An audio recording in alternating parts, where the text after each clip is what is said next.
Mahigit 50 individual arestado dahil sa iligal na sabong sa Santa Ana, Cagayan. Tutukan sa report.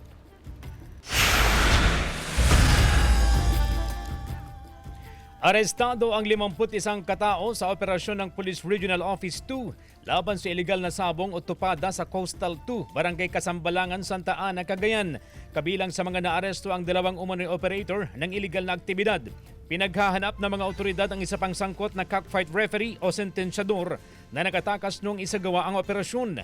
Nasamsam sa operasyon ang 2 buhay na panabong na manok na may nakakabit pang tari, 3 iba pang buhay na panabong na manok, 2 kahon na naglalaman ng mga tari at pustang nagkakahalaga ng mahigit 200,000 pesos. Mahaharap ang mga nahuli sa karampatang reklamo. Wala pa silang pahayag.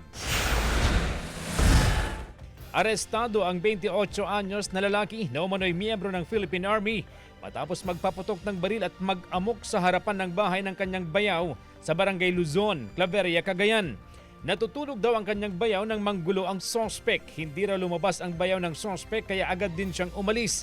Sa hot pursuit operation ng otoridad, natunto ng sospek na nagtatago sa isang compound sa Barangay Sentro 8. Dito nakuha sa kanya ang iba't ibang uri ng baril, magazines at mga bala.